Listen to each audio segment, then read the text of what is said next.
America সহ বিশ্বের অনেক দেশে নিরপরাধ মানুষদেরকে জেলে যেতে হয়েছে। আমরা ধিক্কার জানাই, মানবতার পক্ষে কথা বলার কারণে যাদেরকে গ্রেফতার করা হয়েছে, সেটা আমেরিকা হোক, সেটা ব্রিটেন হোক, বিশ্বের দেশই হোক না কেন, অনতি বিলম্বে ফিলিস্তিনের পক্ষে কণ্ঠ উঁচুকারী প্রত্যেক বীরকে জেলখানা থেকে মুক্তি দিতে হবে।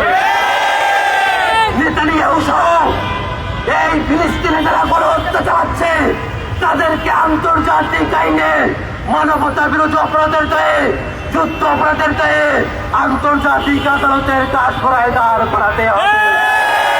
আমরা বাংলাদেশের মানুষ মনে করি আমরা ৭১ যে স্বাধীনতা পেয়েছি, আমাদের এখানে জুলাই যেভাবে সংঘটিত হয়েছে সেই দিন বেশি দেরি নয়। ফিলিস্তিনের মাটিতেও ৭১ আসবে, ফিলিস্তিনের মাটিতেও জুলাই আসবে। গোটা বিশ্বে ফিলিস্তিনের স্বাধীনতার পতাকা পথ পথ করে উঠতে থাকবে।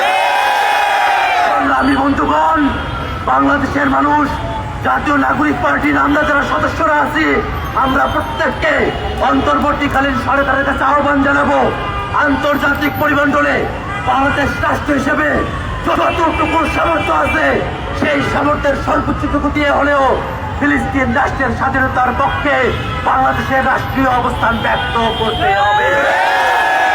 আমার অতীত সরকার ইসরায়েলের সঙ্গে যে গোয়েন্দা তৎপরতার জন্য পেগাসাস সহ অন্যান্য যন্ত্রপাতি ক্রয় করেছে, অবিলম্বে বিজেপির কাছে, অন্যান্য সংস্থার কাছে যেসব যন্ত্রপাতি রয়েছে, ইসরায়েলের কোন যন্ত্রপাতি বাংলাদেশে ব্যবহৃত হতে পারে না।